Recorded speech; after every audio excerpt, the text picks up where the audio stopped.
Buenas noches, José, ¿cómo estás? Buenas noches, Andrés. Gracias por la invitación. Óyeme, bueno, mira, siempre que viene un invitado por primera vez, y a lo mejor hay gente que dice, bueno, y esta es la primera vez que tú traes a este hombre, ¿y por qué no lo había traído antes? Bueno, porque yo no soy mago. No, y bastante logramos traer, pero uno no es mago y la gente tiene su vida y somos muchos seres humanos en este mundo. Ahora, lo que hace casi siempre un invitado que viene es hacer un bio, como se dice aquí, un récord que no tiene nada que ver con el Cuéntame tu vida de allá de Cuba, para buscar trabajo. Desde su más temprana edad participó en las luchas revolucionarias. No, por Dios, no. Pero una cosa chiquitica para que los amigos conozcan al ser humano primero. No conozcan a José Cohen, sino a Pepe primero. Y a partir de ahí, pues empezamos a hablar de la cosa ya más seria, más profesional. Danos una breve idea de tu vida, por favor. Bueno, a ver, soy cubano, nací en el año 64, 5 años después de que ese maldito régimen tomara el poder en Cuba. Crecí, como la inmensa mayoría de las personas en ese tiempo y de mi edad, bajo el férreo adoctrinamiento de ese régimen nefasto. De niño fui pionero, como todos los niños a esa edad, o la mayoría, que los padres optaron por quedarse en Cuba. Estudié en las escuelas que normalmente estudiaban los cubanos. Yo estuve becado, como creo que la mayoría de mi edad también, las escuelas aquellas en el campo. Después estuve en el preuniversitario, fui seleccionado para un preuniversitario especializado. No eran los Camilitos, era un preuniversitario del MININ, porque tenían la intención de preparar desde el preuniversitario a un grupo de personas para que estudiaran matemática pura aplicada a la criptología. Eso fue una preparación desde el pre. Después estudié justamente en la universidad con asignaturas muy específicas, una carrera que nada más creo que se graduaron en Cuba probablemente 20 o 30 personas, porque a Fidel Castro se le antojó hacer una versión a lo cubano de la base de Lourdes, y porque simplemente los rusos en la base de Lourdes obtenían información criptológica de Estados Unidos, del mundo occidental, pero no la compartían, por supuesto, con el régimen cubano. Y entre las locuras y el ego de este endemoniado genio del mal, entonces conformó una carrera universitaria de criptología, y ahí estudié yo, me gradué y comencé a trabajar en la oncena dirección del MININ. Eso está por el Parque Lenin, muy cerquita de la Escuela Vocacional Lenin.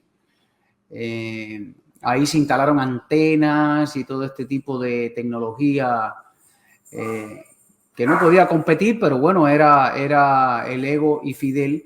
Y entonces ahí comencé a trabajar cuando me gradué en la universidad. La criptología se divide en 2 ramas: criptoanálisis y criptocomposición. Para que tengan una idea la audiencia que no es especializada en nada de esto, la criptología es el arte de cifrar mensajes, ¿verdad? Todas las comunicaciones en el mundo, todas, entre los gobiernos y sus embajadas, en tiempo de guerra y en tiempo de paz, es codificada, es cifrada.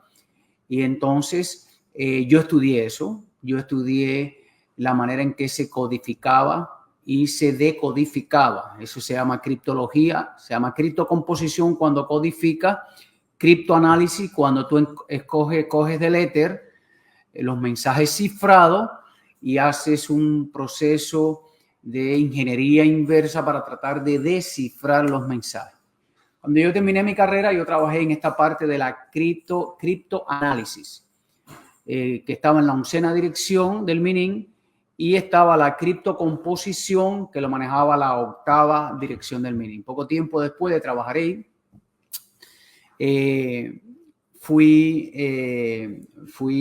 captado por el servicio de inteligencia para trabajar en el departamento de espionaje industrial. Como yo había me había graduado de matemática y mi perfil era tecnológico y científico, entonces ellos necesitaban a alguien dentro del departamento de espionaje industrial, en la parte de microelectrónica, y computación, software y todas esas cosas. Y bueno, empecé a trabajar en el departamento, en aquel entonces era MR, después se llamaba M6, en el edificio de línea A.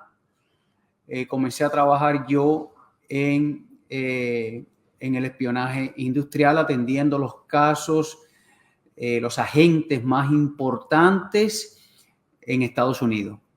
Era una pareja, era la más importante, obteniendo información tecnológica que por supuesto Cuba no podía usar, pero que Cuba la vendía y se la facilitaba a todos los enemigos de Estados Unidos.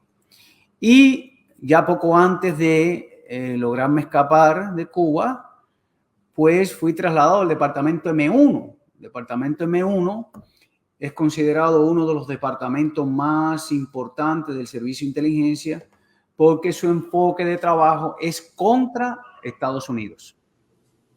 Entonces yo recorrí todo esto y en paralelo, desde que comencé a trabajar en el servicio de inteligencia, que yo descubrí la naturaleza criminal de ese régimen. Hay que trabajar a veces en esos lugares para entender bien la pudrición, la corrupción, la demagogia, el engaño a que ha sido sometido el cubano durante tantos años. Yo entiendo que muchas personas nunca se llegan a enterar, pero yo sí me enteré, relacionándome con coroneles, generales. Yo veía cosas que nadie se puede imaginar.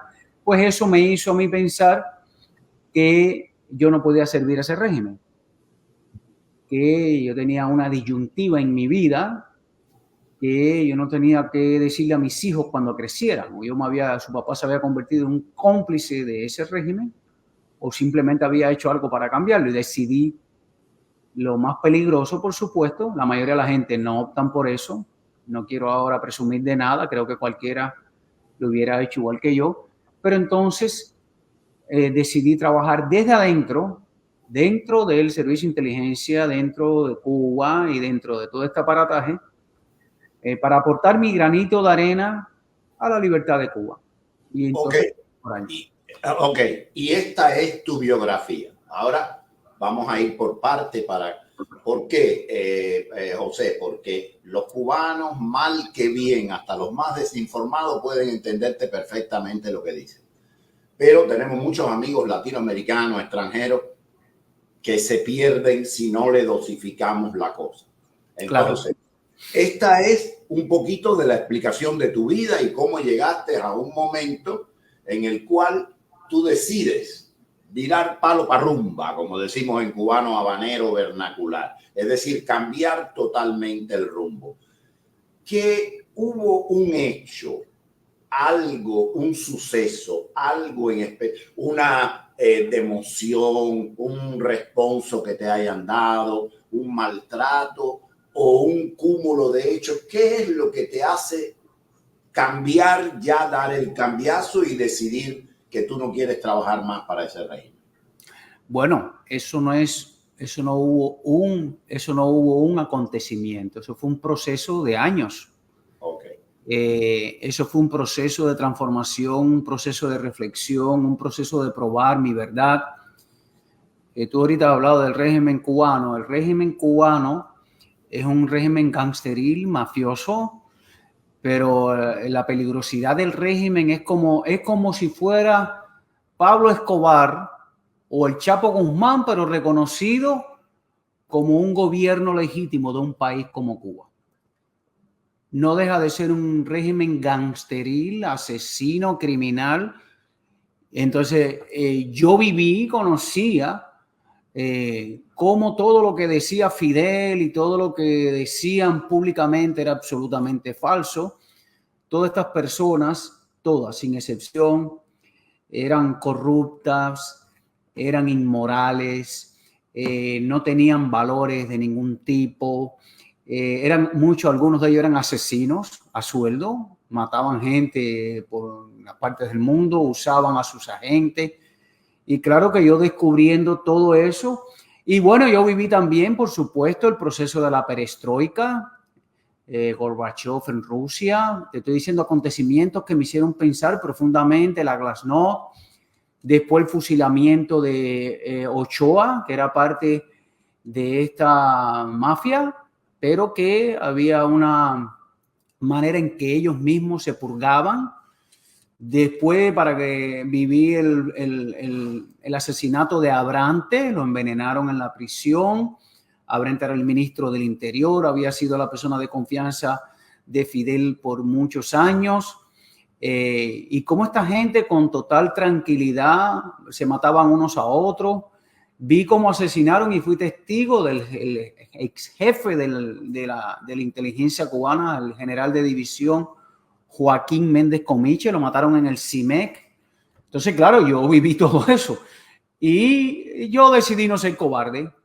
Yo sé que a veces las personas que de niños fueron criadas en Cuba de otra manera no entienden mucho estas cosas y entonces se ponen a la par de la ciberclaria, de que si este tipo hizo esto. Yo nunca le hice daño a nadie en mi vida. Yo soy José Cohen, Pepe Cohen. Públicamente nadie me puede señalar con que yo le hice daño a nadie. Yo no serví ni fui esbirro de la tiranía, pero sí creo, yo personalmente creo que la manera más efectiva de destruir estos regímenes totalitarios es desde adentro. Y eso es un tema que podemos tratar cuando tú lo consideres, en este programa, en cualquier otro, pero creo que está la oposición interna, legítima, legal, son unos héroes, todos están en prisión o están exiliados. Está el exilio, que tiene un papel impresionante. Bueno, quiero decirte también que en el proceso de toma de conciencia, aunque yo trabajaba en la criptología, escuchaba Radio Martí, igual que todos los cubanos, escuchaba a Ninosca en La Voz de la Fundación, escuchaba la voz del CID, imagínate. Entonces, claro, tú estás expuesto a todo ese mundo y además de eso a mí no me censuraban los canales, porque en la inteligencia no te pueden censurar los canales de televisión. Entonces, yo estaba abierto al mundo, descubriendo la realidad y dándome cuenta que aquello era un circo, que si no hubieran destruido a Cuba, lo que daría risa. Entonces, yo en todo eso tomé la decisión, la que me correspondía. Creo que cualquier cubano con un poquito de dignidad hubiera hecho lo mismo, y decidí desde adentro trabajar en contra del régimen. Y ¿tú lo decidiste o te hicieron una propuesta primero? No, ninguna propuesta. Las propuestas en el mundo de la inteligencia se hacen con dinero.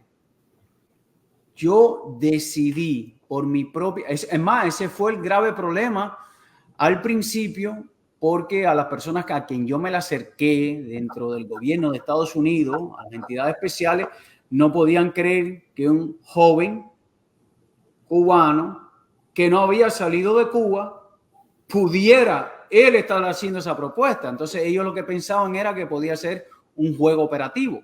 Doble agente. Un juego operativo, que es a lo que normalmente ellos esperaban de alguien como yo.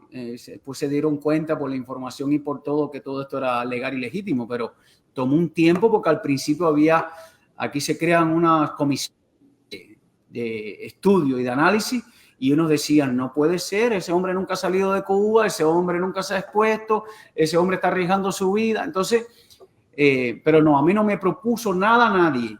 A mí nadie se me acercó. Creo que ellos no se acercan a ningún oficial en Cuba, se acercan a cualquier oficial fuera de Cuba. Claro. Pero dentro de Cuba es muy vulnerable. Esa fue una iniciativa mía. Ok. Y esta persona entonces estaba en Cuba y por casualidad tú le partiste para arriba.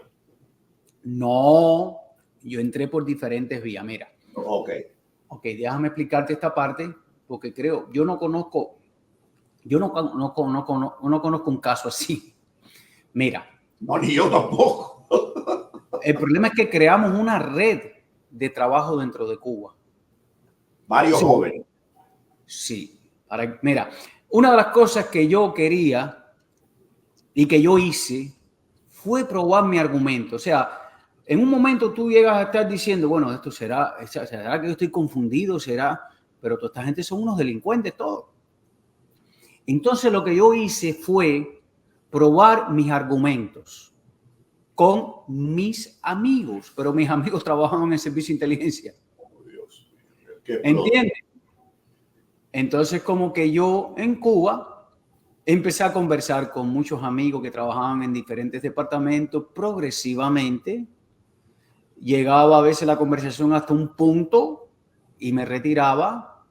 Eso yo apliqué lo mismo que aprendí para justamente trabajar contra el régimen.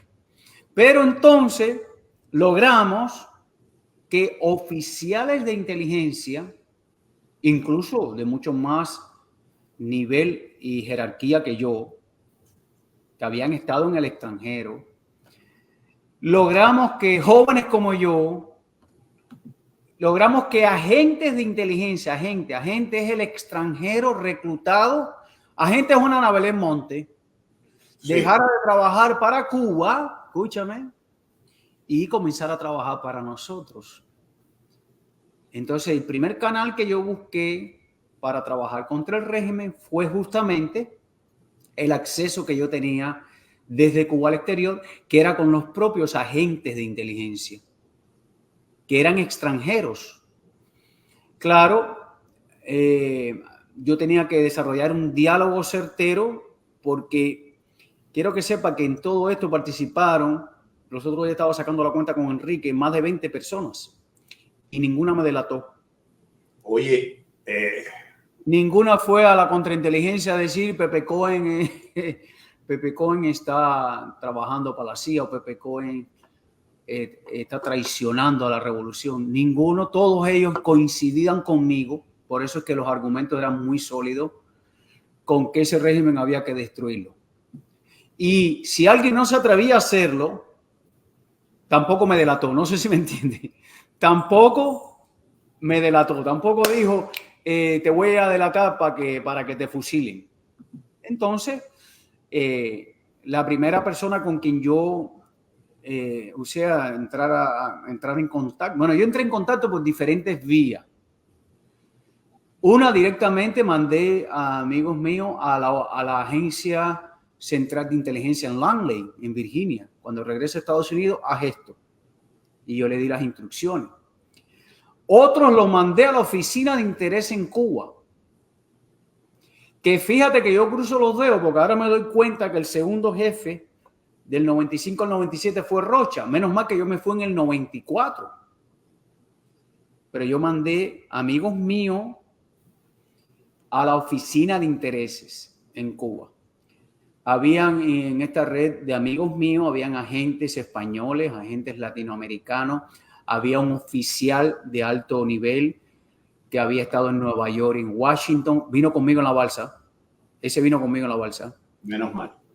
Y hubo otro amigo muy bueno, apreciado, para mí es un héroe, que bueno, fue la persona que Obama lo negoció porque él fue injustamente, y te digo injustamente porque nunca pudieron comprobarle nada, simplemente que era amigo mío.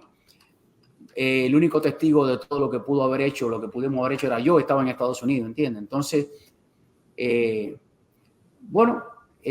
tuvo que cumplir prisión, muchos años, preso, aislado. No lo mataron porque siempre hubiera sido una fuente de información. A mí me condenaron a muerte, a mí me hicieron un juicio, un paripé, llamaron a mi familia y todo. Y ese fue, sin entrar en detalle los nombres, porque puedo hablar algunos nombres, pero la realidad es que cada cual debe contar su historia.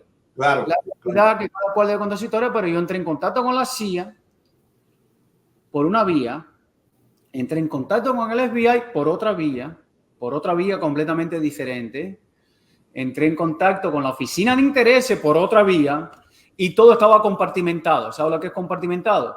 O sea que esta persona no sabía esto, esta persona no sabía esto, de la manera de asegurarle la vida a todos sus amigos míos.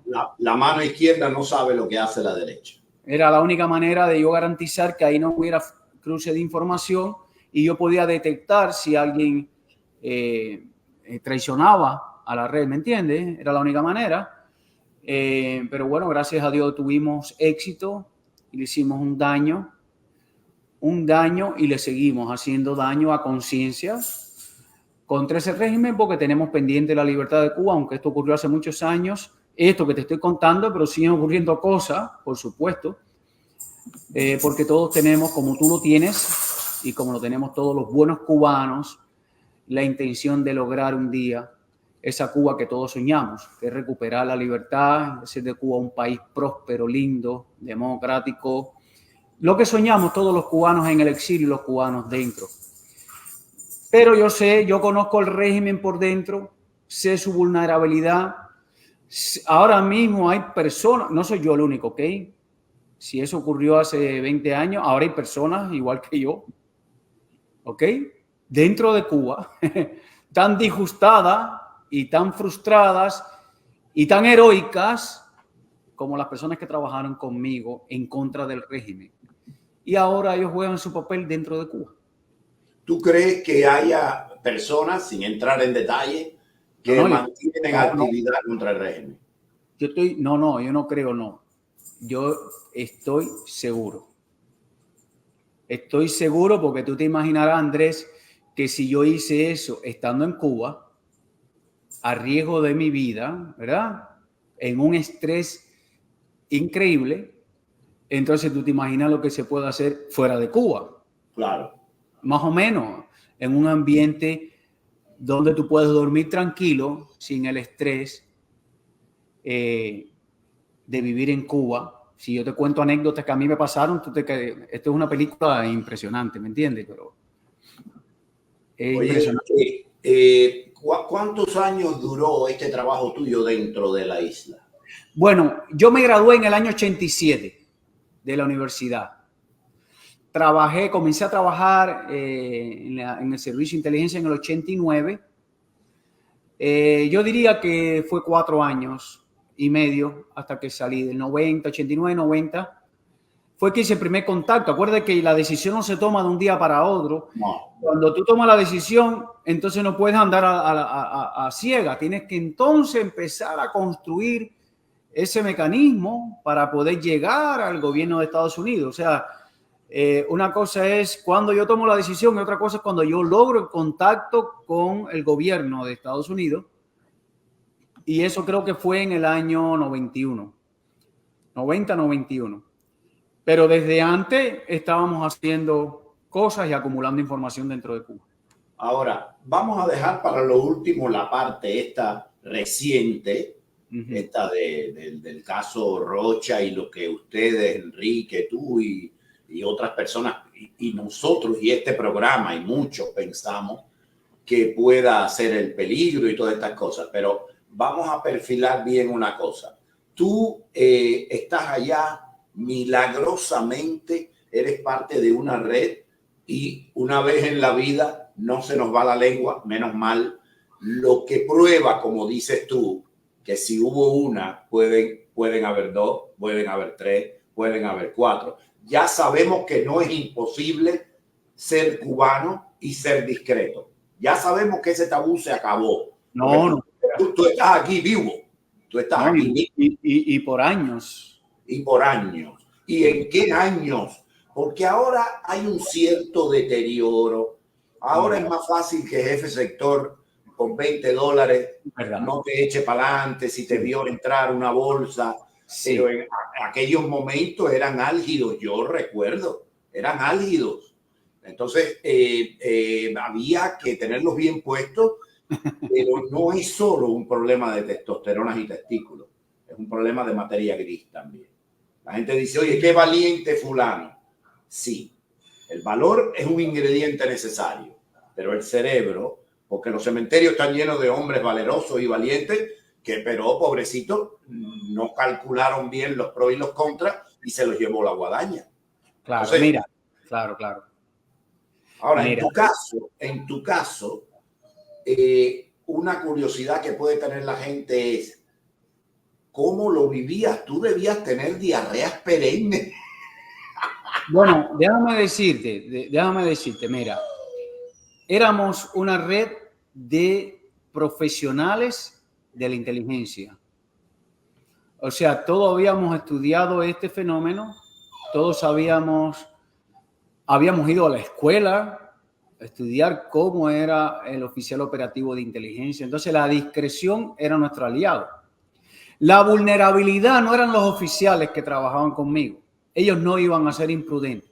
Claro, el riesgo estaba en la conversación y lograr un acuerdo. Porque una cosa es que yo te diga en Cuba, Andrés, esto es una basura. Y otra cosa es que yo te diga, Andrés, esto es una basura y vamos a destruirlo. Y que tú digas, estoy de acuerdo y vamos a hacerlo. O sea, no era un llamado romántico, era un llamado a la acción. Pero gracias a Dios yo estaba trabajando con personas como Enrique. Enrique no estaba en esa red, Enrique ya se había ido, pero era un profesional. O sea, era una persona entrenada para la discreción. Y cuando tú por eso es que te digo que el régimen es vulnerable. Porque no puede ir contra las mismas personas en quien él ha formado y confía. ¿Entendiste? Claro. Ni la contrainteligencia, ni los militares. A la inteligencia fue tomada por la contrainteligencia militar. Cuando mandaron a Ochoa y destituyeron a Abrantes, la inteligencia, el servicio de inteligencia cubano fue tomado, diría, militarmente por la contrainteligencia militar y yo estaba ahí. Y ahí no hay ni contrainteligencia militar ni nada, porque es que cuando tú eres un profesional de eso, tú estás entrenado para burlar el detector de mentiras. No sé si me entiendes. O sea, entonces ahora la vulnerabilidad de ese proceso estaba en el proceso de acercamiento, y yo no diría reclutamiento. A veces la gente dice, tú creaste una red, reclutaste. Yo no recluté gente, eran amigos míos, Andrés. No puedo decir que yo recluté a Andrés. Andrés era mi amigo. Llegamos al punto de darnos cuenta que teníamos que hacer algo por el bien de Cuba y lo decidimos. Pero no es que yo recluté ni yo convencí, tú estabas convencido. Claro. Ahora, el riesgo más grande que nosotros corríamos no eran los oficiales, los cubanos, sino eran los extranjeros. Porque los extranjeros no tienen esa preparación. Y ahí fue donde corrimos altísimos riesgos. Y ahí fue donde pasamos los peores momentos estando en Cuba. Por ejemplo, no sé si quieres, hacemos alguna pregunta o quieres que te cuente una historia. No, sigue hablando y yo te sigo preguntando después. Por ejemplo, una de las parejas que nosotros usamos, amigos nuestros, eran los agentes más importantes del espionaje industrial en Estados Unidos. Y habían entregado información al régimen cubano, valorada en billones de dólares, que al final el gobierno cubano no la podía usar, pero los rusos, los chinos y toda esa gente se volvían locos porque era cosa de alta tecnología, era una cosa, vaya, para que tengas una idea, y te voy a hacer esta anécdota. En una ocasión yo personalmente le enseñé a un científico ruso que trabajaba para la inteligencia rusa las obleas. Las obleas son los wafers de silicio donde se hacen los microchips. Yo no sé si tú sabes cómo es el proceso de fabricación, pero esos son como unas obleas que son unos milímetros de silicio de este tamaño, así, 6 pulgadas. Y cuando tú miras eso en un microscopio es como si estuvieras viendo New York, porque esos son microprocesadores, memorias y todo, pero es una cosa microscópica. Y los americanos, ustedes saben el nivel de desarrollo tecnológico con estas cosas, van a Marte, ¿no? Al universo. Y yo le enseñé eso a un ruso y él me dijo, yo no sabía ni tenía idea que podía existir una cosa de este tamaño. Estoy hablando de un tipo que supuestamente trabajaba para la industria militar rusa y era un agente de la inteligencia soviética, porque él dice, y cuando él me dijo, yo le dije, ¿con qué ustedes trabajan? Entonces me dijo, nosotros trabajamos con las obleas de 2 pulgadas, son unas obleas así. Me imagino que era con lo que hacían los televisores rusos, aquellos que nosotros veíamos. Sí. Y yo le dije al científico americano, el científico chico, mira la oblea de USA Rusia, y dice, eso nosotros usamos para que los estudiantes practiquen en la universidad. O sea, el nivel tecnológico. Ahora, ¿qué pasa? Que esa información Cuba no podía usarla Yo la llevaba al centro que eso es otra idea de Fidel Castro, este instituto, este centro de semiconductores que hizo en Pinar del Río. ¿Te acuerdas de eso? ¿Te acuerdas del centro que el Che Guevara? Sí. Y yo se lo daba a mis amigos. Por cierto, no sé qué es la vida de Álamo, mi amigo Álamo y todos esos científicos que trataban de fabricar cosas en Cuba. Y ellos decían, Pepe, mira, tú me puedes traer todo esto, pero nosotros no tenemos nada que hacer aquí. Nosotros no tenemos ni para mirar esto en un microscopio. Nosotros no podemos hacer ingeniería inversa, nada de esto. Esto es una cosa de ciencia ficción. Esto para nosotros es como una curiosidad histórica. Y entonces lo que hacía Cuba era que se lo vendía a los coreanos del norte, a los enemigos de Estados Unidos. Por eso Cuba es tan peligroso para Estados Unidos. Ahora, la anécdota que te iba a hacer es esta, para que entienda la vulnerabilidad. A esta pareja, uno de los yo le digo, vete a Langley, Virginia, toca la puerta y cuenta la historia que te voy a contar y entrega lo que te voy a dar. Y esa persona había viajado a Cuba, fíjate, de manera ilegal porque era un agente, como Ana Belén, agente secreto, con un plan de comunicación, una pareja que había sido reclutado en el año 86, en el tiempo Ana Belén también, pero en el mundo del espionaje industrial. Y esta persona fue de visita a Cuba, incluso había la intención de que Fidel lo recibiera y lo condecorara y todo, porque había trabajado para Cuba por muchos años. Entonces él regresa, va a Washington, va a Langley, va a las 7 de la mañana, me cuenta él, y él dice, yo soy fulano de tal. ¿Tú te imaginas que tú vayas a Villamarita y diga algo de eso, te meten preso al momento, ¿verdad o no?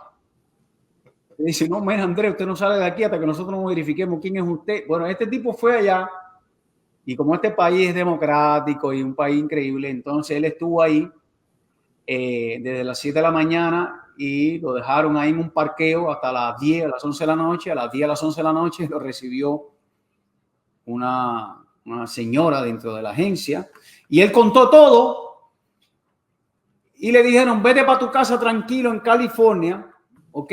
Porque todo esto nosotros tenemos que verificarlo. Oye, pero mira la importancia. Oye, olvídate de eso, vete para tu casa. Fíjate que nosotros vamos a investigar todo esto que tú nos estás diciendo, porque esto aquí suena tan ciencia ficción que esto no es creíble. Y el tipo se montó un avión y se fue desde Washington a California.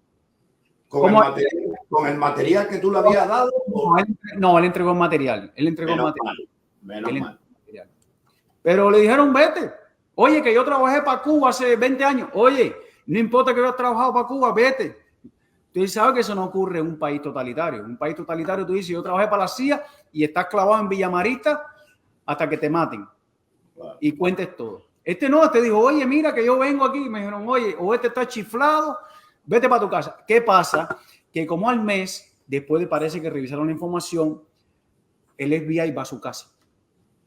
Le toca la puerta, le dice, mira, tenemos que revisar todo esto porque la verdad es que hemos estado viendo toda la información que entregaste y tenemos que hablar. Y entonces él se pone nervioso, mira las imprudencias y mete una cámara de video en el horno de la cocina y graba al oficial del FBI hablando con él. Eso no lo hace un profesional. Entonces él graba al tipo porque él pensaba en las películas de espionaje y eso, que lo iban a matar, que lo iban a torturar. Tú sabes, cualquiera que ve todas estas series que no sabe bien cómo funcionan todas estas cosas, crea determinados cosas. Pero ese no es el problema, no es ahí.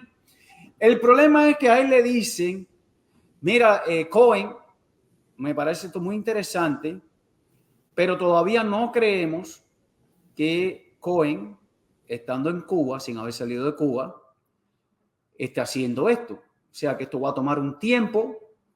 Oye, le habíamos dicho a él, cuando vengas aquí te van a poner en el detector de mentiras, no van a creer en ti, tienes que tener paciencia, esta es la única manera de salvarte después que tú has hecho tanto daño a Estados Unidos.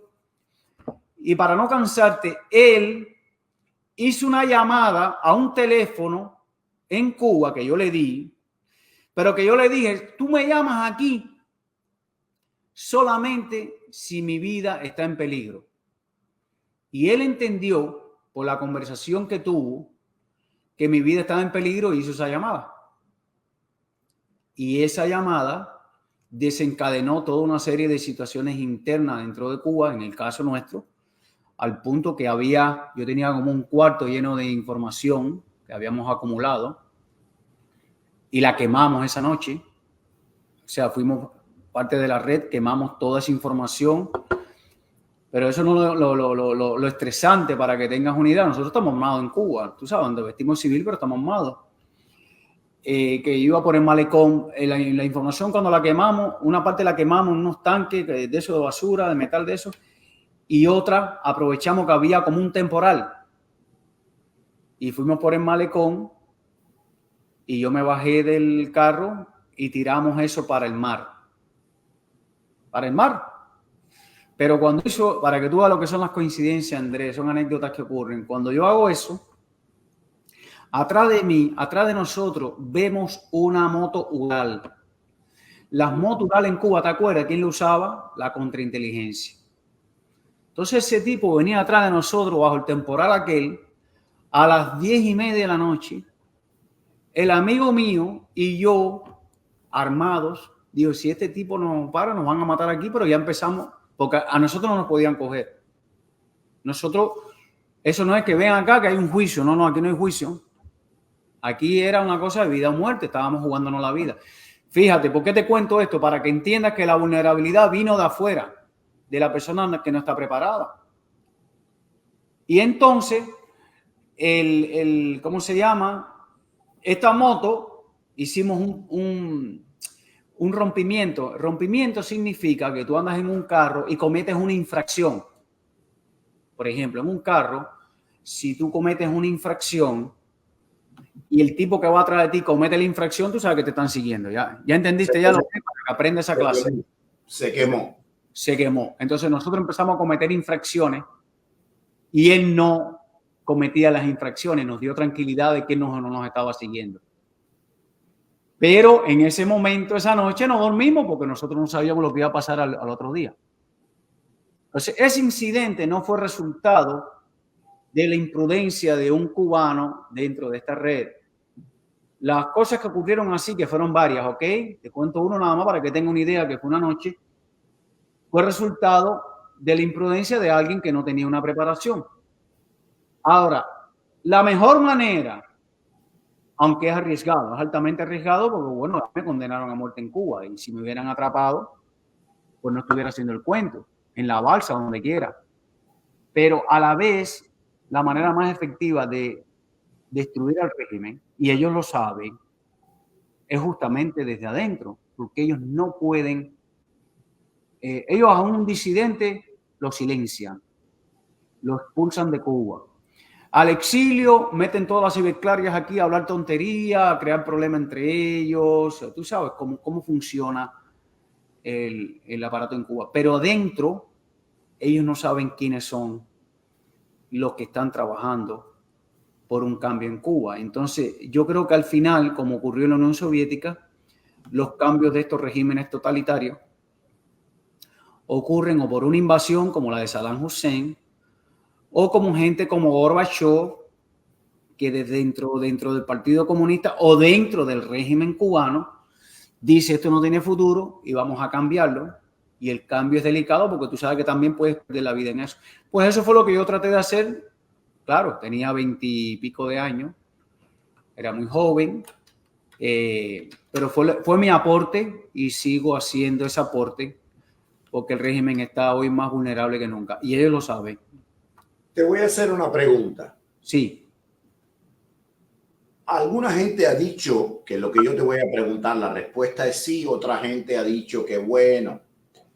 Tú contabas hace unos segundos, y todos lo sabemos, que valiéndose y haciendo palanca con el caso Ochoa, para llamarlo vulgarmente, Raúl aprovechó y desmanteló el Minin y colocó a sus hombres en el Minin. Y así tenía dos ministerios, la FARC y el Minin. Ok, eso materialmente se hace en 24 horas. Pero esto no se hace en 24 horas. Fíjate, no quiero que nadie del público piense que yo estoy defendiendo a Abrahante, a Tony, ni a Patricio.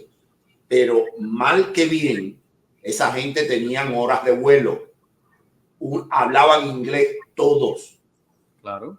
José Luis Padrón, Abrante había vivido en Chicago antes de que Fidel se quedara con todo.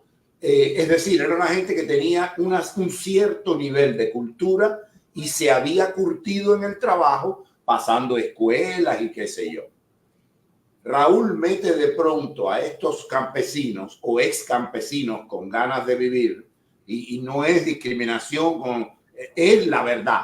Eran campesinos analfabetos que le dieron una secundaria por la noche y le regalaron las notas, como tú bien sabes que hacían. Sí, le sí, dieron doctores honoris causa en la Universidad de Bejucal. Perfecto. Tú mismo, tú tienes todo. La Universidad de Bejucal. Y entonces esta gente, cuando cogen esos puestos, no podían controlar a los agentes porque los agentes sabían más que ellos.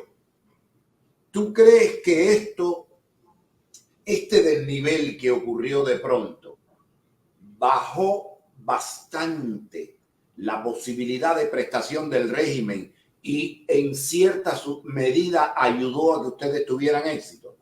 Sí, yo creo que sí, te voy a explicar por qué. Esta pregunta no te la había hecho nadie. No, porque es que, mira, cuando yo he tratado estos temas, hay un programa en 60 Minutes que todavía no ha salido, que es quizás el más extenso que se hizo. Incluso lo hice en español, no en inglés, porque no quería cometer errores. Tú sabes cómo es 60 Minutes. Ese no ha salido todavía y hay otros programas por ahí que tampoco han salido, están desarrollándolo. Pero yo nunca he tenido, como no cuento todas estas cosas y los programas de televisión son muy limitados, normalmente yo no puedo contar todas estas cosas que estoy hablando contigo acá, ¿ok? Entonces normalmente se cuentan cosas puntuales, análisis de tal cosa. Mira, déjame explicarte lo de Abrante y lo de Ochoa. Bueno, toda esa gente estaba en el narcotráfico y todo lo manejaba Raúl y Fidel. O sea, yo no tengo ni que... Hay gente que me dice, ¿tú estás seguro? Completamente seguro. De eso no tenga ninguna duda. Ni las tropas especiales, ni las tropas guardafronteras, ni nadie es capaz de hacer eso. Aparte, eso era un secreto a voces dentro del servicio de inteligencia. Sí, lo que hacía Tony de la Guardia, que yo me reuní con él, porque una de las cosas que él quería también era llevarme a trabajar para el rompimiento del embargo, de robándose computadoras, chequeándola en el mar, que al final hubiera parado yo preso también a lo mejor por el narcotráfico, pero bueno, no estuve ahí, gracias a Dios. La realidad es que el servicio de inteligencia cubano tenía horas de vuelo, preparación, ahí había un hombre, estaba Joaquín Méndez Comiche, estaba Oberto Prende, te estoy hablando de personas con un nivel profesional altísimo, preparados, conocedores del mundo, conocedores de este trabajo. ¿Y qué pasa? Que cuando Ochoa empieza de alguna manera a cuestionarse en su círculo privado con Abrante, fíjate, Abrante es del MININ, Ochoa del MINFAR, Tony La Guardia manejaba el dinero en MC, estaba el de tropas especiales, estaba el de tropas guardafronteras, una conspiración. Ellos empiezan a comentar que Fidel estaba chochando a modo de chiste. Ochoa hablaba ruso, perfecto, había una influencia de la perestroika. Yo viví todo ese proceso. Entonces, Fidel prefiere cometer una injusticia que una imprudencia. Fidel se da cuenta que esta gente pueden estar muy preparados, pero lo más importante para él es la lealtad. Y entonces, él va contra Ochoa, arma todo ese espectáculo contra Ochoa, La Guardia, y toman la inteligencia, toman el MININ, mandan al Furry para allá, detienen a Abrante, el tipo de confianza de él, y al servicio de inteligencia mandan nada más y nada menos que a Bermúdez Cutiño. Bermúdez Cutiño, general de división, había sido el jefe de la inteligencia militar. Él no sabía de lo que nosotros hacíamos nada. Al punto que cuando a él lo ponen de jefe, que empieza a mandar a los mejores oficiales, señores, claro, yo desde antes estaba ya haciendo cosas aquí, gracias a Dios, pero entiende que a los mejores oficiales de la inteligencia los mandaron para la policía. Era como un castigo. Yo me recuerdo que una de las cosas que dijo Raúl Castro es: pon a esos oficiales a hacer ejercicio. Y yo me recuerdo que un señor que llevaba no sé qué tiempo en el servicio de inteligencia corriendo en el Parque Martí, le dio un infarto. Porque él quería castigar, lo mandó al cacho, a entrenamientos militares. ¿Entiendes? Entonces, cuando él hizo eso, eso contribuyó también a un descontento generalizado. Entonces, él mató a Ochoa, pero mató algo más grave que a Ochoa, que a Brante y que todo eso, que es lo que tú acabas de explicar, y a lo mejor tú tienes más algún conocimiento de eso, quizás, porque tú también estuviste en Cuba, a lo mejor conociste gente, y había un disgusto generalizado, por supuesto, que hizo también vulnerable al servicio de inteligencia. Se creó un departamento que se llamaba Departamento de Control Interno. Ese departamento de control interno lo manejaba la contrainteligencia militar, nada tenía que ver con el MININ. Y lo que hacían era empezar a grabar a todos los oficiales y poner unos contra otros. Y yo estaba metido en todo eso, viendo todo lo que estaba pasando. Y yo me daba cuenta que era una persecución. No sé por qué los oficiales de inteligencia que estaban en el exterior no se quedaron en el exterior. Ya no me podría yo empezar a evaluar el nivel de estupidez de algunas personas que hoy en día en privado te mandan a decir: yo me tenía que haber quedado en México, tú sabes, yo me tenía que haber quedado en España, el otro yo tenía que haberme quedado en Milano para que yo regresé, qué cosa más. Bueno, yo le dije, bueno, la persona que vino conmigo en la balsa, que se arriesgó, que estuvo 3 días conmigo en el mar, había estado 5 años en Nueva York y en Londres y no se quedó. Alcibiade, nuestro amigo Alcibiade, gran amigo, ya tú lo conoces. Alcibiade Hidalgo. Había viajado por todas partes del mundo. A veces las decisiones no se toman en el momento ideal, pero se toman.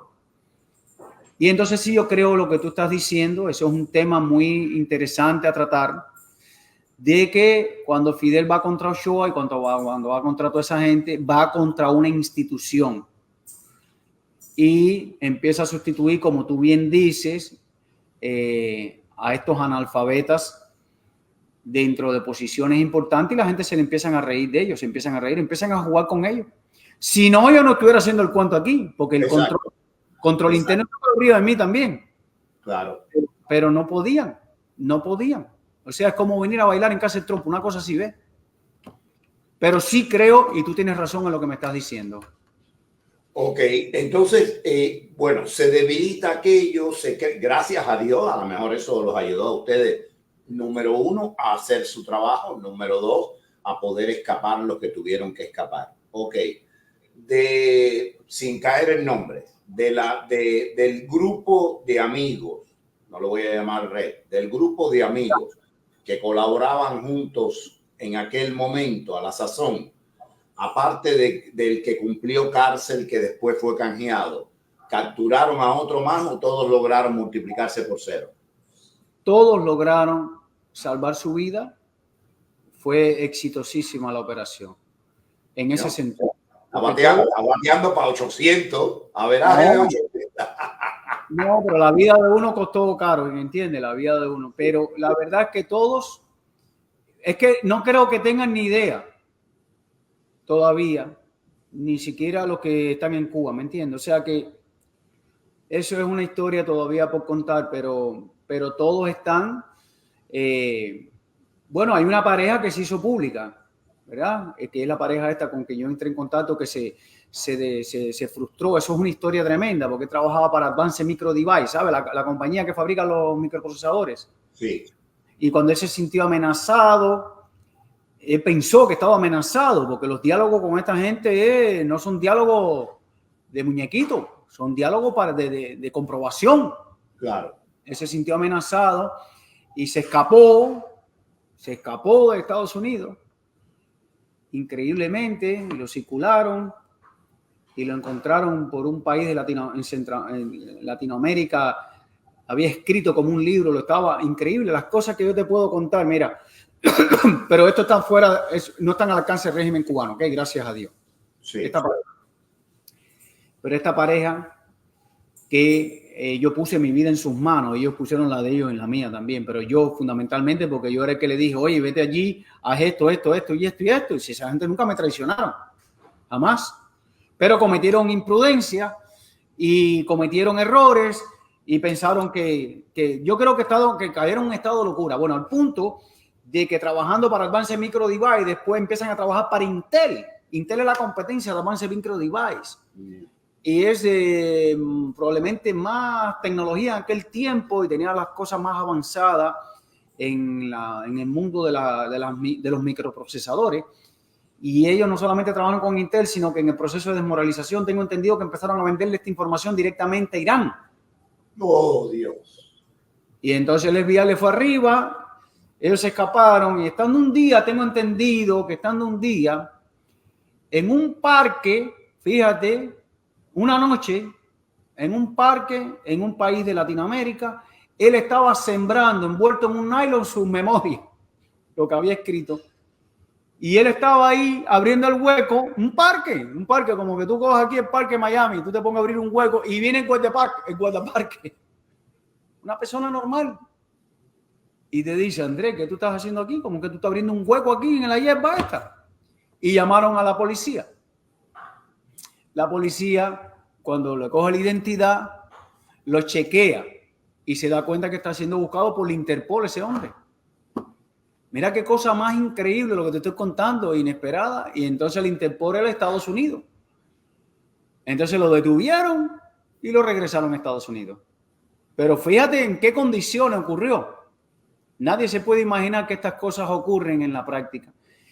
Esa pareja sí cumplió, él cumplió, pero no por el régimen cubano, sino porque él violó la ley en Estados Unidos.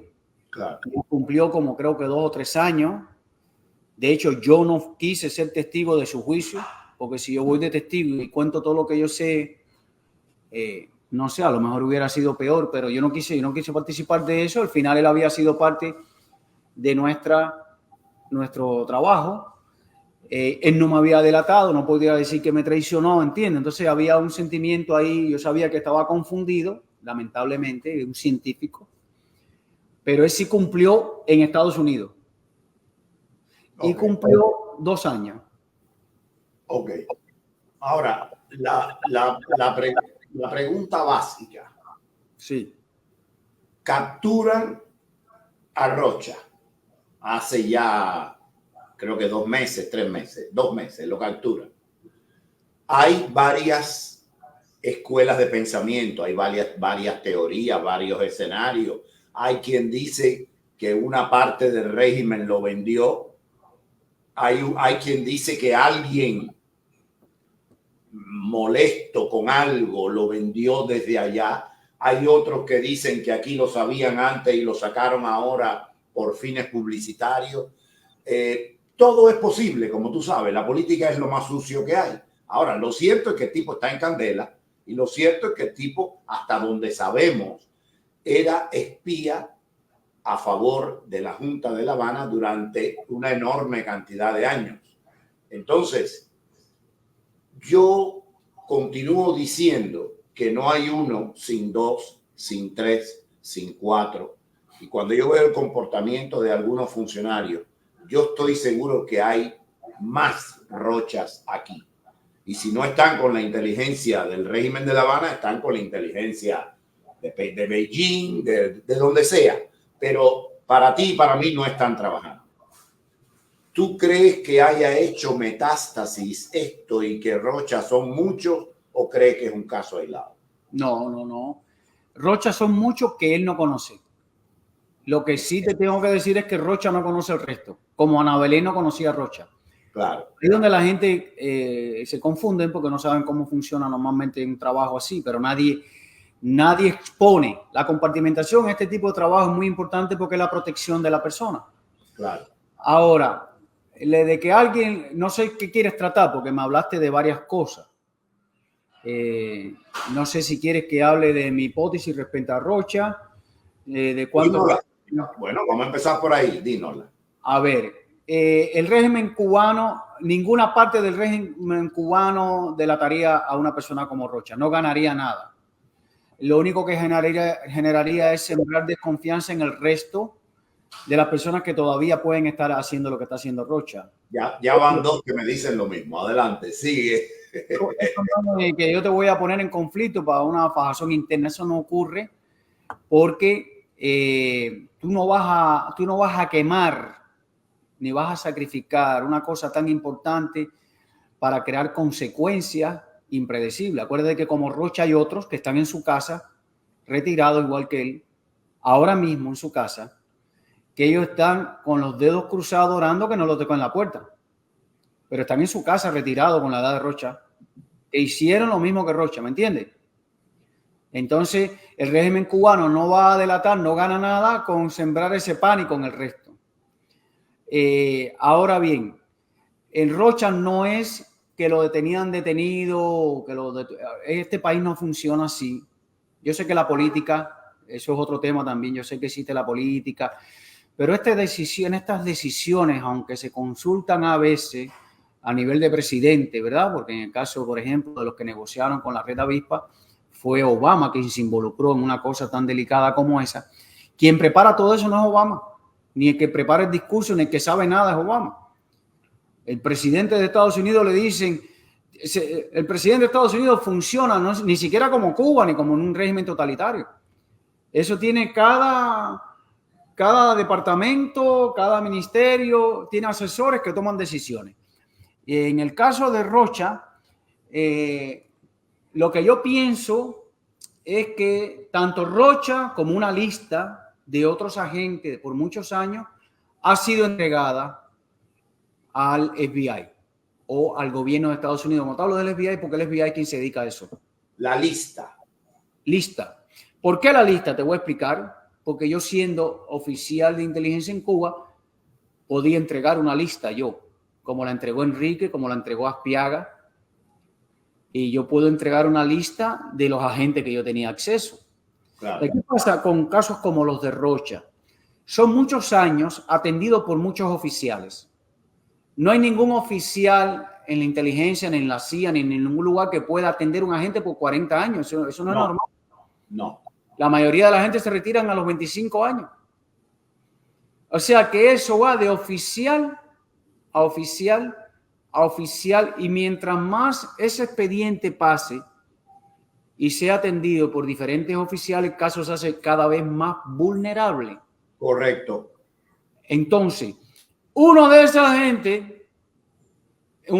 gente, seguramente, porque yo no puedo ser el único, ni los amigos míos que hicieron lo que yo hice, pueden ser los únicos, debe estar allá adentro diciendo, yo también tengo que hacer algo por la libertad de Cuba. Eso tú te vas a enterar un día cuando él se escape y pueda contar la historia, porque además yo estuve 20 años aquí sin contar muchas cosas de estas porque peligraba la vida de personas. Entonces, yo creo, si tú me preguntas qué fue lo que pasó en el caso de Rocha, si él estaba retirado, ¿por qué ahora? Mira, Rocha probablemente lo delataron hace mucho tiempo, pero esto no es Cuba. Por tanto, para detenerlo, tienen que tener evidencias. La evidencia no se consigue de un día para otro. Toma a veces meses, a veces toma años. Sobre todo como el caso de Rocha, que había estado retirado de hace un tiempo, se había retirado de toda la parte de, ¿cómo se llama?, del gobierno para lo que él trabajaba. Entonces yo creo que, en resumen, Rocha fue entregado por alguien que dentro, es mi opinión, fue entregado por alguien que trabajaba dentro del servicio de inteligencia. A veces la gente me dice, porque yo también, eso no habría tiempo suficiente para hablar de todo, pero también, por ejemplo, el sistema de clave con el que Ana Belén y con la que la Red Avispa y otros agentes, los Meyer, probablemente, ese sistema de codificación, el sistema para codificar los mensajes también fue entregado al gobierno de Estados Unidos. Pero la gente me dice, ¿y Rocha puede estar comunicándose? Bueno, a lo mejor Rocha usó ese mensaje, pero en el momento que fue detectado él estaba desvinculado, o sea que no fue eso el origen de la detención. A mí me parece que Rocha le dijeron, él es seguro, tenemos esta información, el FBI prepara profesionalmente, porque yo te voy a decir una cosa, con honestidad, yo trabajé en el servicio de inteligencia en Cuba y yo conocido aquí, el Servicio de Inteligencia norteamericano, no hay nada en el mundo con el nivel profesional que yo he conocido de la gente que trabaja aquí. Honestamente, sin entrar en detalle, tanto el FBI, las personas que yo he conocido de la CIA, no conozco a nadie, ninguna entidad en el mundo, apartándonos de la política, tú sabes, una cosa son las cuestiones, los intereses políticos, estoy hablando de los oficiales operativos. Sí, el hombre de a pie, el oficial. Esos tipos que yo he conocido menos son tipos súper preparados, súper profesionales. Bueno, si te das cuenta, mira el acercamiento que le hicieron a Rocha y cómo lo cogieron de atrás para adelante. Un tipo que llevaba 40 años, que había recibido entrenamiento, que había trabajado para el gobierno cubano, que le habían hecho crear una fachada de derechista para engañar a todo el mundo. Y sin embargo, sabe Dios, la persona que se le acercó tiene que haber hablado un perfecto cubano. Ya no estamos hablando ya de español, cubano. Porque supuestamente él tiene que haber creído que la persona que se le acercó era un oficial ilegal, cubano. Tuvo que haber manejado un diálogo con él para convencerlo de que no estaba hablando con una persona falsa. Yo no sé los detalles del diálogo. ¿Ok? Y además para que él hable y diga que se sienta orgulloso. A él no lo están deteniendo por lo que él le habló en el diálogo.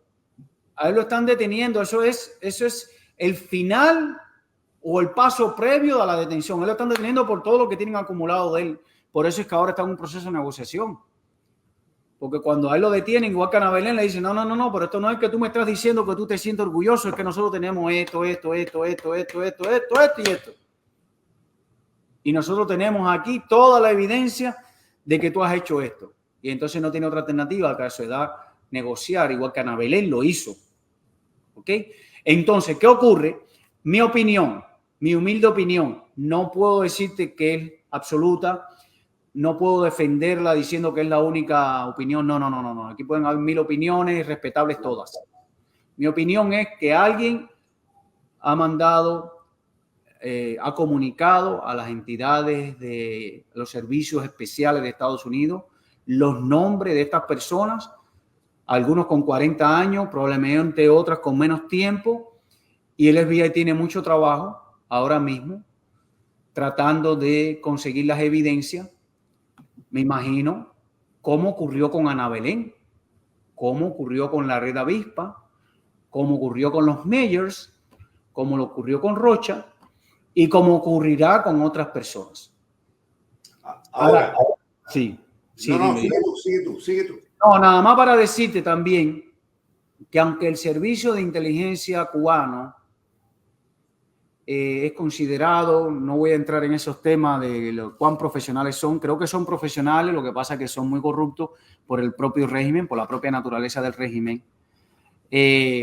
La razón por la que muchas de estas personas paraban operando con Cuba no era porque eran reclutados, no eran convencidos, eran personas que por su propio resentimiento, animadversión hacia Estados Unidos, paraban en una posición de venganza, y por eso es que Ana Belén para intencionalmente trabajando para el gobierno cubano, y probablemente Rocha, que es otro inmigrante también, como los espías del mundo industrial que yo conocí, eran de origen colombiano y argentino, y vivían en Estados Unidos, pero odiaban a Estados Unidos, y creían que la mejor manera de satisfacer su odio era servirle a un régimen como el cubano, no porque eran tan comunistas como que era enemigo de Estados Unidos. Entonces, aquí ocurre que todas estas personas, mucha la motivación que tienen es el odio, el resentimiento, lamentablemente, que tienen contra Estados Unidos. Ahora, otro detallito.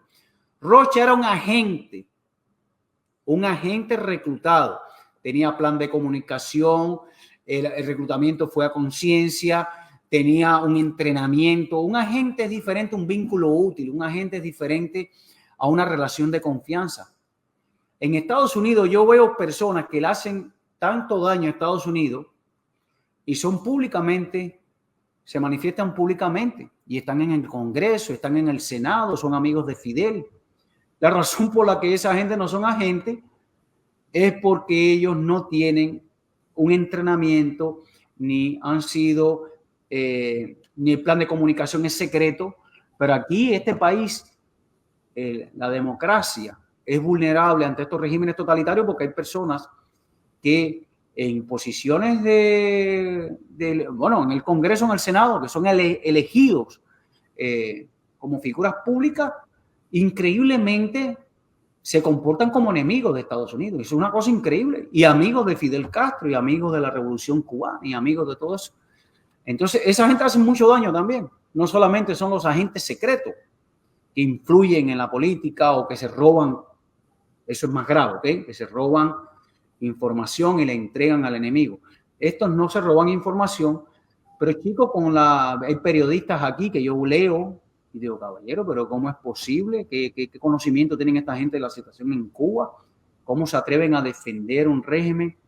Bueno, y no es, ahora tú ves que no solamente es con Cuba, lo ves con la situación de Israel, lo ves con la situación de Rusia, y entonces tú te das cuenta que este país es un país que la libertad propicia todo eso. ¿Ves? Eso es lo que te quería comentar. Magnífico. Ahora, estamos de acuerdo en que Cohen no es uno, que hay Cohen, que hay número uno. Yo pienso que los Cohen que hay estarán en diarrea permanente, porque dice, si piensan igual que tú, que ese archivo alguien lo mandó de allá, dice, ¿y cuándo podrán mandar el mío? No, tú hablando de Rocha, tú estás hablando de Rocha. Estoy hablando de los otros Rocha que hablamos nosotros, sí, los que no conocemos. Ellos estarán poniendo sus barbas en remojo, como dice el viejo adagio. Entonces, esto crea una sensación. ¿Tú crees que, estamos hablando especulativamente, ni tú ni yo tenemos la bola de cristal, pero tú crees que ya Rocha haya soltado alguito o no ha soltado nada? Porque Rocha. No, Rocha lo va a contar todo. No, pero no ha soltado nada todavía. No, ya Rocha. Pero soltar algo no significa que hable de otras personas. Porque Rocha probablemente, por ejemplo, Ana Belén no conocía a Rocha. O lo conocía en las funciones diplomáticas, pero no en la parte de espionaje. Claro. Y Rocha, cuando detectan a Ana Belén, yo creo que en una de las partes que vi publicada, aunque él no se refiere a Ana Belén con el nombre, y dice, y ella fue interrumpida el trabajo, pero fue heroico lo que hizo, refiriéndose a una mujer. Yo asumo que él está hablando de Ana Belén, pero era un caso público. Rocha lo que tiene que contar y lo que va a contar es acerca de la información que entregó, acerca de el daño que hizo, acerca de dentro del Departamento de Estado, funcionando como segundo secretario en la Oficina de Interés en Cuba, como asesor del Comando Sur. Rocha tiene mucho que contar y Rocha tiene mucho de qué hablar de los oficiales que lo contactaron a él por años y las metodologías de la comunicación. Y claro que cuando Rocha empieza a contar eso, le da mucha pista y mucha información al FBI para detectar a otros agentes, porque pueden modelar el trabajo, pueden modelar la comunicación, pueden modelar valga la redundancia, el modus operandi. Pero no creo que Rocha haya tenido, conocimiento de otros agentes. Pero eso lo tiene el FBI, porque el mismo que entregó la información de Rocha entregó la información, estoy seguro, de otros agentes que deben estar bajo investigación. Y como tú bien dices, deben estar algunos en casa diciendo, y darán conmigo. Deben estar pendientes de la noticia, a ver qué se sabe de Rocha, que si se negocia no se va a enterar nunca nadie qué fue lo que dijo, porque si se negocia, si hay un proceso de negociación y no hay juicio, no se hace público. Pero yo sí creo que hay muchas personas que dedicaron su vida a hacerle daño a este país y que hoy tienen razones para estar preocupados. Pero Rocha está hablando. Sí, hay una parte en un libro que escribió Norberto Fuentes. Claro, es su versión de los hechos, no es la Biblia, es su versión. Pero él dice que ya en medio de la candela, cuando ya estaba el rumor y la cosa, Ochoa, Abrantes y no me acuerdo cuántos más, se montan en una lancha en Barlovento. Dicen que Tony la arranca y que por un megáfono le dicen, hey, yo no sé qué, No, es el coronel de la guardia. ¿Qué pasa? No pasa nada, estamos probando la lancha. Pero que eso le dio la prueba de que estaban bajo control. Eso lo dice Norberto Fuentes, no es que nosotros lo sepamos así. Si es, suponiendo que esto fuera cierto, ¿tú crees que los otros Rocha hayan tratado de ver, de hacer alguna medida de contrachequeo para ver si están bajo vigilancia? Sí, pero esto no es Cuba. Aquí tú no te vas a enterar nunca. Jamás. Tú vas a estar muy tranquilo y confiado. Aquí lo mismo te ponen un satélite arriba de tu casa. Es que completamente son cosas diferentes. Claro. ¿Me entiendes? O sea, yo no puedo entrar en detalle, pero yo he participado a veces en operaciones así contra Cuba y a mí me han sentado un tipo al lado del FBI que se parece a 69. ¿Es 69 la del rapero ese? Sí. Yo digo, no, yo no puedo creer. 50 cents. No, 69, 69, okay. Este que tiene unas trenzas y unos tatuajes. Sí, ok. O sea, yo te digo a ti que, claro, ellos deben estar asustados, creo que sí, tienen derecho a hacerlo, pero detectar lo que está ocurriendo a su alrededor. Bueno, imagínate, mira, Rocha, si tú quieres saber, porque Rocha era una persona súper prudente. Es más, yo creo que su prudencia fue la que le hizo confiar en que eso no era posible, que fuera un juego operativo o una provocación de los servicios especiales norteamericanos. La misma prudencia, la misma rigidez con la que él había implementado su imagen, a lo mejor los hizo confiar en que no era posible que a estas alturas un oficial del FBI pudiera estar haciendo esto. Entonces, estas personas que yo creo, si tú me dices, va a parecer un chiste esto, pero si tú me dices, dale un consejo a las personas que pudieran estar en el mismo, yo le diría, vayan voluntariamente al FBI, tóquenle la puerta y díganle, mira, yo prefiero negociar antes de tiempo. ¿Qué es lo que tú quieres saber? Si tú le hiciste daño a este país y tienes algún poquito de arrepentimiento, o si tú crees que a ti te pueden atrapar como Rocha, honestamente, yo creo que el consejo no lo va a ser tomado por todo el mundo, pero yo diría de buena fe, a los 73 años le toco y le digo, mira, tiene un minuto para que no pases trabajo tratando te voy a contar la historia. Ya yo tengo esta edad, procesenme lo que tengan que hacer, perdónenme lo que tengan que perdonar, pero te voy a contar porque ya lo hice. ¿Qué fue lo que yo hice con los amigos del espionaje industrial? Le dije, mira, si tú has hecho tanto daño a Estados Unidos, ¿cuál es la mejor manera de por lo menos salvar una parte del daño que le has hecho? Bueno, coopera con el gobierno de Estados Unidos. Así fue que yo le dije a ellos. Porque ahora tú no vas y le dices, mira, yo hice esto y tengo un amigo desde allá adentro que va a hacer más daño que el que yo le hice a ustedes. No sé si me entienden. Seguro. ¿Entiendes el diálogo cómo fue, Andrés? Sí, seguro. Además, mientras más tiempo dejas pasar, más valor pierde la información que tú tienes, porque el primero que habla se lleva el mejor lío. Es lo que yo pienso. Ese es el lío, mejor ser el primero que da la galleta. Yo pienso que tú no tienes que estar esperando que ser atrapado. Tú puedes, a menos que alguno opte por irse de este país, como hicieron esta pareja también, que se fueron a Latinoamérica y después pararon en Alemania. Pero mira, Marta Velázquez, la amiga de Ana Belén. Marta Velázquez. Después que detuvieron a Ana Belén. Después para Suecia.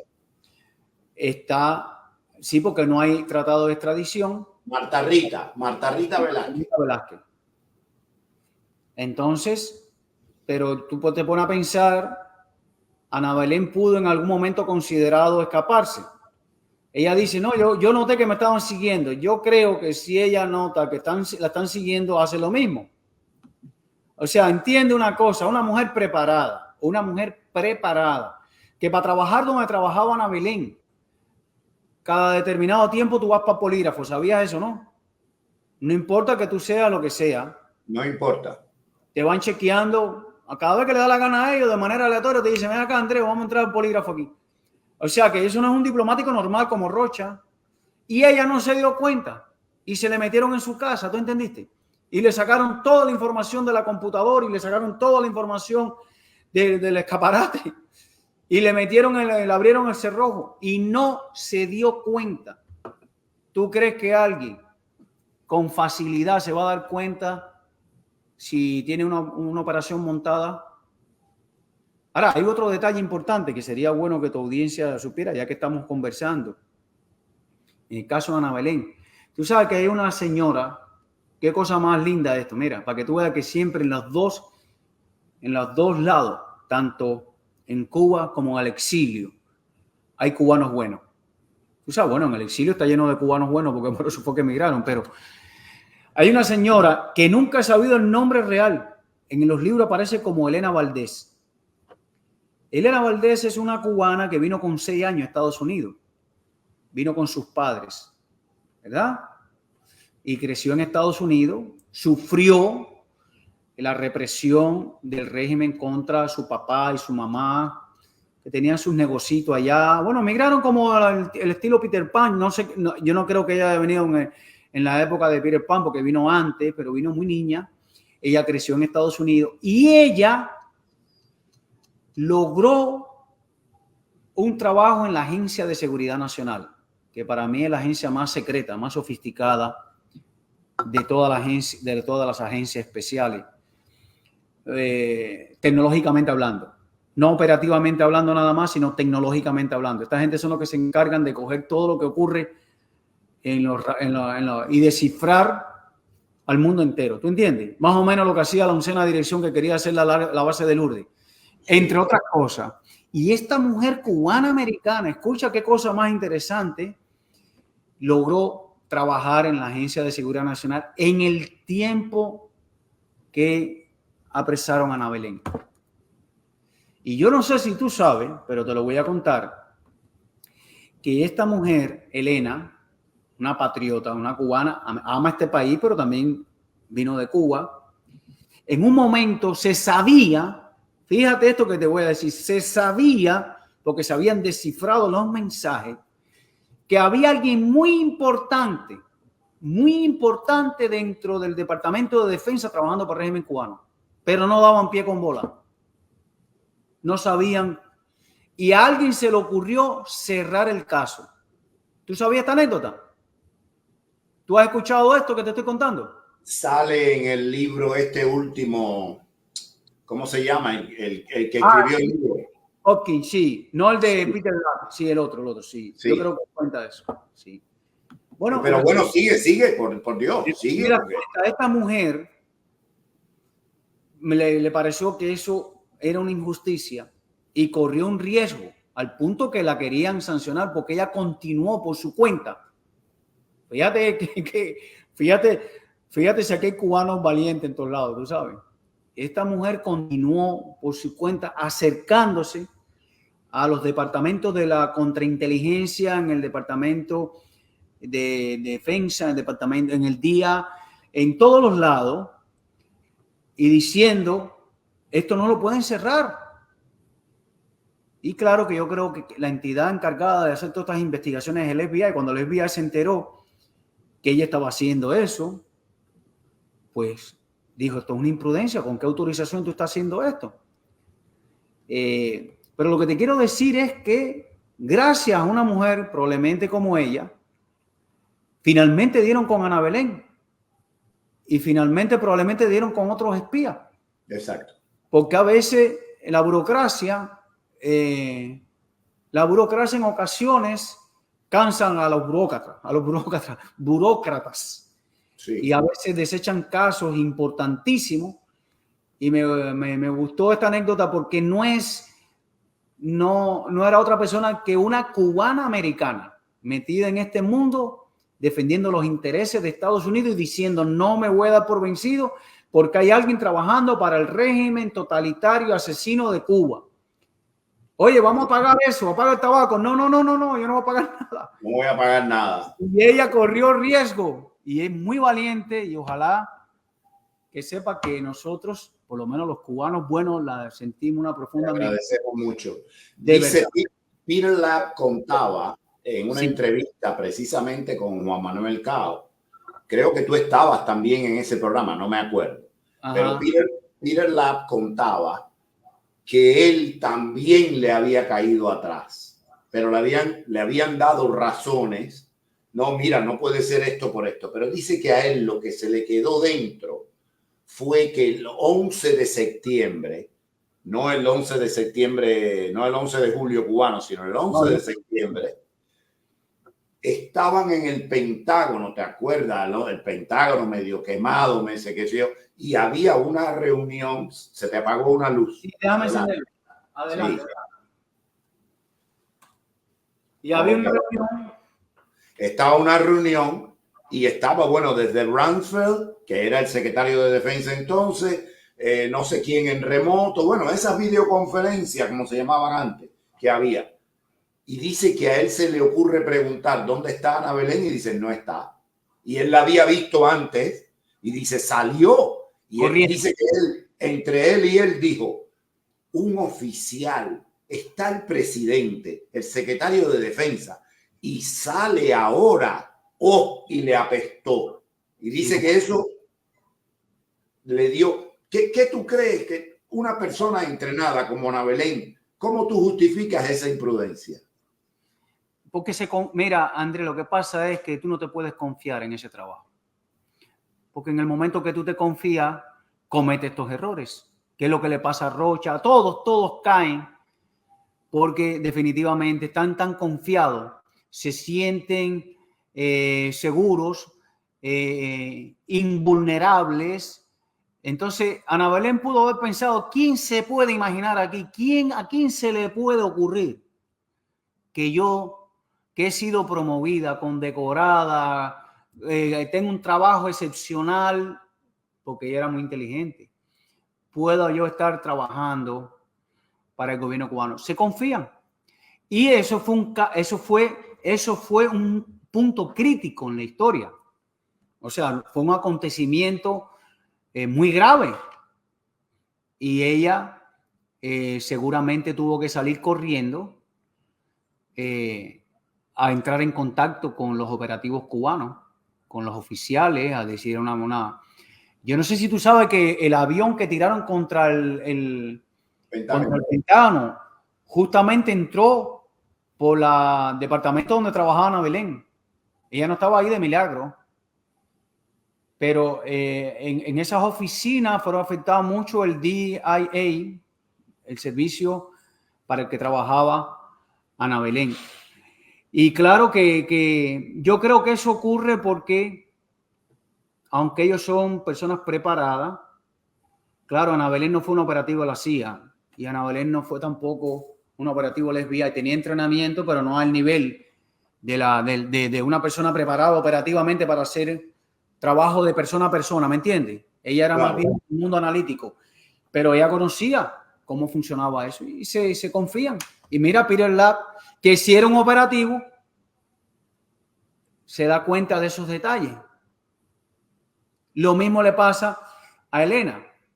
En el mundo de contrainteligencia que ella trabajaba, decía, aquí hay alguien trabajando para allá, aquí hay alguien y no podemos parar hasta que no lo detectemos. Pero eso nada más lo pueden oler o lo pueden percibir personas que tienen entrenamiento para olfatear los pequeños detalles. Que Rocha no tiene capacidad para eso, aunque esté entrenado. No tiene la capacidad a ese nivel de pensamiento, ¿me entiendes? Claro. Oye, José, te agradezco. Te he robado más tiempo del que te pedí, pero yo creo que hacía falta tener algo de primera mano. Quiero felicitarte por el gesto que tuvieron ustedes de mandar esa misiva al mundo libre, alertando sobre algo que muchos cubanos americanos y no pocos americanos también saben y denuncian, pero la burocracia se pone en el medio con su habitual arrogancia y no acaba de comprender las cosas como están, y que es claro que ese régimen, aparte de ser anacrónico, obsoleto, fosilizado, es un peligro verdaderamente para nuestros intereses vitales. No sé si hay algo que quieras decir antes de que nos... Una anécdota nada más, y esto es un mensaje para para Cuba, para los que están en Cuba y los que están en el exterior. En el año 1990, cuando yo estaba en todo esto, una de las cosas que yo usé con mis amigos fue lo que le ocurrió a Máximo Omar Ruiz. Él es una de las personas que firmó la carta, es el teniente coronel Máximo Omar Ruiz, que en aquel entonces yo me enteré, yo no lo conocí nunca. Yo no lo conocí en Cuba nunca y no he tenido el gusto de conocerlo ahora porque creo que vive fuera de Estados Unidos. Sus dos hijos son dos patriotas también. Tú los conoces, ¿verdad? Los hijos ¿De quién? De Ruiz Urquiola. ¿Sabes? Ah, sí. Bueno, no los conozco personalmente, pero sí. Omar Ruiz Urquiola, que es una patriota luchadora que tiene cáncer en su seno, ha sido maltratada por el régimen. Su hermano, que le inyectaron SIDA, que se la pasa en Ginebra denunciando el régimen. Bueno, es una historia de lo más, una familia impresionante. Pero estando yo en Cuba en el año 90, haciendo todas estas cosas en contra del régimen, uno de los argumentos que yo usé para tomar conciencia de que lo que estábamos haciendo era lo correcto fue lo que hizo él. Porque Máximo Omar Ruiz, siendo oficial del MININ o de la FARO, de las dos cosas, se paró en una reunión confiando en la honestidad del régimen y pidió la renuncia, la dimisión de Fidel y Raúl. Y dijo, los responsables de la tragedia de Cuba son toda esta gente. Hay que tener mucha dignidad, mucha valentía, pero además hay que confiar en ese régimen para pensar que no te van a destruir. A él lo esposaron, lo sacaron de la reunión y cumplió 17 años preso. Le echaron 20 años por pararse en una reunión. Entonces yo le decía a mis amigos, el camino no es la honestidad, toda esta gente son unos gángsters. Claro. A esta gente hay que desmantelarlo. Y le digo esto porque hay personas allá que pueden creer en el romanticismo del régimen. No hay romanticismo. Es una guerra hasta conseguir la libertad. Y no es una guerra tirándonos almohadazos. Es una guerra que ustedes que están dentro del régimen todavía y los que están en las embajadas pueden aportar mucho a el cambio y al futuro de Cuba. Ese es nada más mensaje para que nadie vaya a una reunión del partido a esta altura y le diga a Díaz-Canel que renuncie. No me entiende, ese no es el camino, señor. El camino es aliarnos con las personas amigas de la libertad de Cuba y tratar desde adentro de corroer el régimen. Esa es mi posición, es la que más defiendo. Oye, muchísimas gracias por haber estado aquí. Esperamos que no sea la única vez que podamos tenerte para otros casos, cuando suceda algo, ver, porque no solo es hablar de un tema específico, sino a veces una opinión que es importante, porque uno que no conoce a fondo el trabajo que ustedes hacían, tiende a tomar el rábano por las hojas y a hacer el análisis equivocado. Queremos pensar en términos racionales y el espionaje es cualquier cosa menos racional. Es sacar de paso a los otros seres humanos. Entonces no es fácil ponerse en sintonía. Un fuerte abrazo, José. Gracias, Andrea. Ahí tienes mi teléfono. Estoy siempre a tu disposición. Eres gran amigo y gran patriota. Gracias. Gracias. Cuídate.